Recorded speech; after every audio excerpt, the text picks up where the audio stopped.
What up, Ho Biscuits? It's your girl Skitten, back at it again. First and foremost, I hope you guys are doing well. I hope you guys are staying safe and sanitized. It's been a long time since we've watched overly sarcastic productions. It's not that I don't enjoy watching them with you guys. It's not that I don't enjoy reacting to them. YouTube just, I think, has a really hard time categorizing these videos. So the algorithm doesn't show it to you guys. So I think the last overly sarcastic video that I did literally got 500 views. So I just went ahead and I took that down and I was like, we'll re-release it at another time, see how it goes. Maybe I'm gonna try changing up the tags, changing up the thumbnails, because I know a lot of you guys really enjoy this content with me, and I don't know why YouTube is refusing to show it to you guys. A bunch of people tell me they don't even know, like they didn't even know that I still did overly sarcastic productions content. I'm like, yes, I love overly sarcastic content. So anyway, I'm taking a break and then I took a break and now I'm going to try to really push my historical content with like extra history and overly sarcastic productions and really see if I can make it work. You feel me? Like, see if I can really get eyes on it. Anyways, other than that, today we are here to watch History Summarized, The Baghdad House of Wisdom, and it's a history video, so you already know it's your boy Blue. And how long has he been married now? I was gonna say, oh, he's a newlywed, but he's not a newlywed. Homie's been married for a minute now. Congratulations to that guy. So without further ado, let's go ahead and get started. There are few things history enthusiasts find more captivating than a library. The lost libraries like Alexandria get all the attention and drama, yet hundreds of institutions remain comparatively unknown despite similarly monumental contributions to the sum of human learning. Among those countless libraries to exist throughout history, some survive while others are indeed lost, but the single most consequential of them all has to be the Baghdad House of Wisdom. Known in Arabic as the Bayt al-Hikmah, this sanctuary of scholarship was the beating heart of the Islamic Golden Age, a focal point of science, philosophy, math, and theology for an entire civilization. I'm gonna need a broom for all these sweeping declarations I'm making here, but the point is that the House of Wisdom was a big freaking deal. Yet the intrigue continues because much like our favorite Alexandrian archive, Baghdad's great library is also lost, so we get to have some fun playing detective. Where did the House of Wisdom come from? What inspired it? What knowledge was kept there, and who were its greatest minds? Then, critically, what the heck happened to it, and was it even real? Ooh. Aha! A mystery.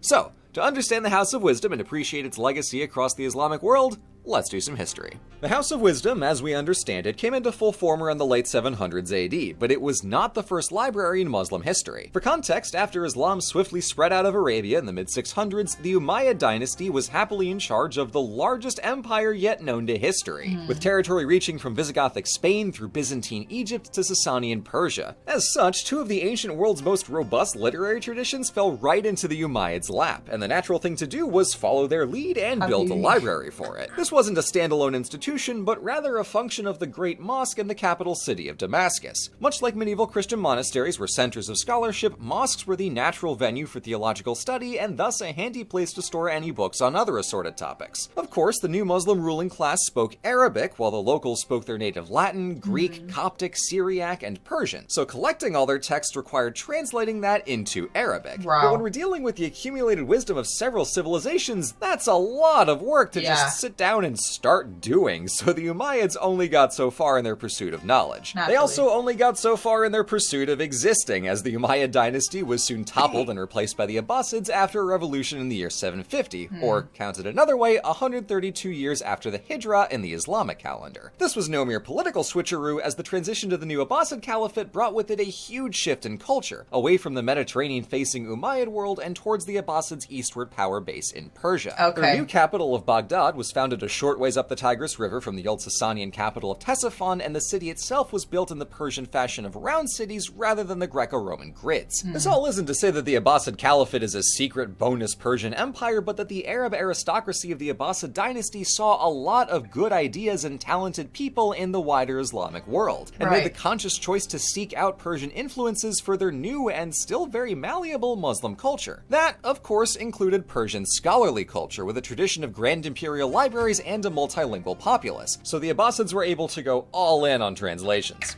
imagine having a multilingual populace. It's something that I think about all the time. How much of the world is opened up to you when you know more than one language? Like, Americans are at such a disadvantage because so many of us only know English. Like, I joke about like not knowing any Spanish, and like obviously I might know more than a lot of people, right, who only speak English, but I literally know nothing in Spanish. Like I can't have a conversation in Spanish. You know what I mean? But I think about that all the time. So the Abbasids were able to go all in on translations. The Umayyads had focused their efforts on practical texts like astronomy and medicine, but the Abbasid translation movement went for everything. Literature and poetry, philosophy and theology, math, physics, astronomy and astrology, logic, alchemy, and the various fields these scholars would invent on their own, like cryptography and algebra. Among the most famous of the Abbasid translators was Hunayn ibn Ishaq, an historian Christian scholar responsible for translating Galen's medical text and the complete works of Hippocrates, the mathematics of Archimedes and Euclid, as well as Plato's Republic and most of Aristotle. A massive volume of work to undergo, but more than worth it, as the Caliphate paid Ibn Ishaq's team the weight of every text they translated in gold. That hefty payday wasn't just for the fun of minting books worth of solid gold, but because putting the world's knowledge into the pan-imperial language of Arabic made it accessible for all scholars, who could Translations led to commentaries, which led to entirely new ideas. Medieval Islamic medicine innovated heavily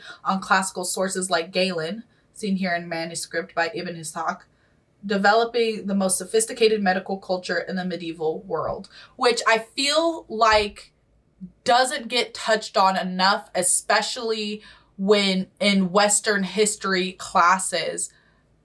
The Muslim, or I should say the Islamic medical knowledge was so far beyond what they were doing in the West. It was insane. It was crazy. But because of religious differences, Christians painted Muslims as like savages and heretics, and they blocked themselves off from the knowledge because they felt like it wasn't of God, it wasn't of the Lord, and so it couldn't be right. So people were literally out here dying of preventable diseases, of preventable injuries, because they weren't willing to share this knowledge. It's, oh my gosh, it's just crazy.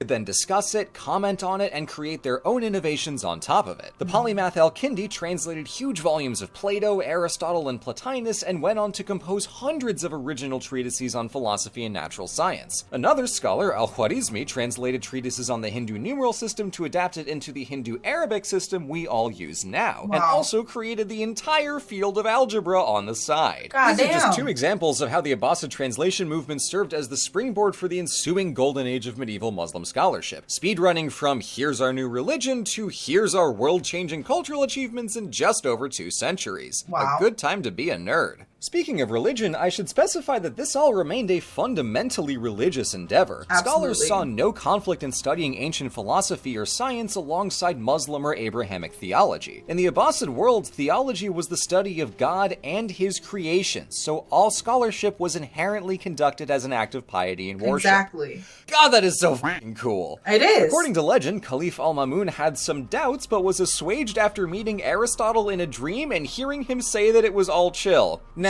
it was revealed to me in a dream is not the way we conduct our scholarship around here, but given the outcome, I'll accept it. This story is completely unbelievable, and I would know. I've read Herodotus.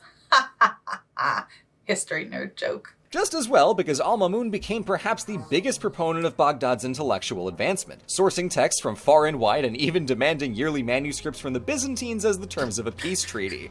What a baller. But with all this wisdom flying around, getting translated and commented on and invented fresh off the quill, a key question to consider in the middle of all this is, where's the House of Wisdom? The simple answer is not all in one place, then mostly in one place, then eventually not all in one place again. Like with the Umayyad Great Mosque, the early practice was to hold theologically significant texts in mosques, but there were also private and semi-private libraries, booksellers who served as literary hubs in their community, as well as the Caliph's royal library. Sources aren't quite solid on the dates, but they seem to indicate Baghdad's House of Wisdom began as the personal library of either Caliph al-Mansur or maybe more likely Caliph Harun al-Rashid, and was later opened up to the public by al-Mamun in the early 800s. Persian sources note how this was reminiscent of the Sasanian library tradition, and its early name of Khizanat al-Hikmah, literally storehouse of wisdom, reflects this. But the raw scale of the scholarly culture was something only the Abbasids could accomplish. And Baghdad's position as the crossroads of the world meant al-Mamun had plenty of resources to spend on other associated projects, like building an astronomical observatory later in his reign. However, the distribution of intellectual activity across the city's libraries, mosques, and the House of Wisdom itself has led historians like Dimitri Gutas to question whether the House of Wisdom ever existed as a singular institution, or if it's simply a catch-all for the intellectual climate of Baghdad as a whole, like how Athens was the smart boy powerhouse of ancient Greece without any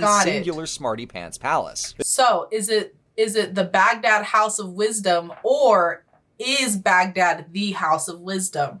I got it. I understand. Interesting.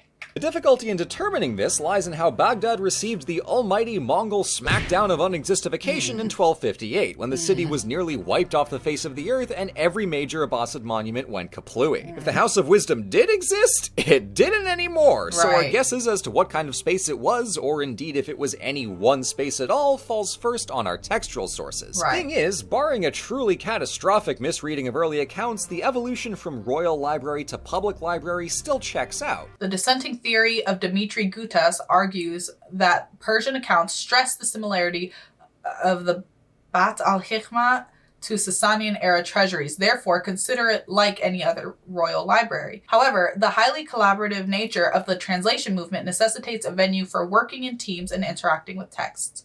A formal educational institution it was not, but the Bat al-Hikmah did most likely exist. Okay. So the lingering question is where the House of Wisdom ends and the rest of Baghdad begins. Mention of the House of Wisdom by name drops off sharply after the death of al-Mamun when the following Caliph, al-Mutasim, moved his administration to the new city of Samarra. Perhaps the royal library went back to a private collection after al-Mutasim's reign. Perhaps it remained open but was less uniquely prominent against the vibrant backdrop of other libraries, mosques, and discussion venues in the city. Working by written accounts alone, we'd be guessing forever. There is, however, a second piece of the puzzle that might help us understand Baghdad, and that's everywhere else. See, Baghdad got turbo squished by the Mongols, but other places didn't, so we can look to archaeological and architectural evidence across the Islamic world to see if there are any other spaces like the House of Wisdom, and then try to work backwards. As it happens, there are several. The same period saw the foundation of the world's first formal university in the Moroccan city of Fes, whose notable students included Moses Maimonides, Ibn Khaldun, and Pope Sylvester II? Sure. Wild.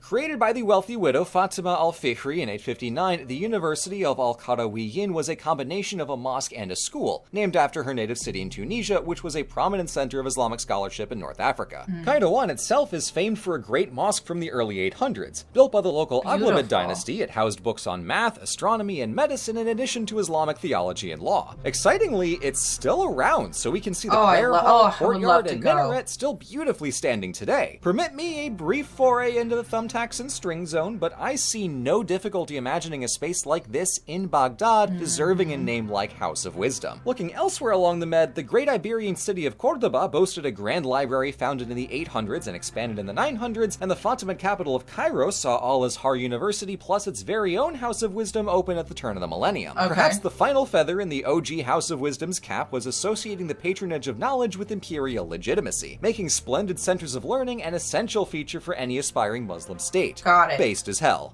The Baghdad House of Wisdom was not alone, but in many regards it is an outlier. And what I find most fascinating is how we learn more about it the farther afield we look. The books it collected, the translators who rendered them in elegant Arabic, the influence it had on the scholarly culture of the wider Islamic world, and the endless impact of its ideas in the history of theology, philosophy, and science. Baghdad's House of Wisdom was almost certainly a physical space, but the tantalizing mystery around its specifics reveals a deeper truth, that houses alone don't create wisdom. People do. It has to Golden be Age the culture. Baghdad was a good time to be a nerd indeed. Yeah, because it has to be a part of the culture to seek knowledge, to seek understanding. You know what I mean? And I feel like that's definitely something that's missing in today's society. And I think part of that is just there's so much else going on. we don't really have time to be sitting around thinking about shit, right? Like, I need to do. I need to make money. I need to buy things. I need to see people. You know what I mean? That was fascinating. I've seen references to like the Baghdad House of Wisdom, right? You know, they write books and they mention it, whatever. But like, I didn't know that there was like any contention about whether or not like it actually existed. Because we all know about the Library of Alexandria and how it existed and it was amazing and it was perfect and then it's gone. You know, but I've never considered the other quote unquote like lost library. So this was actually really fascinating. I had an amazing time. If I was a little quiet, I'm sorry. I was real into it. I was really enjoying it. So I hope you guys did as well. Don't forget to leave your reaction requests and your recommendations down in the comments below. And other than that, peace out, Ho Biscuits. It's Skittin' Lit.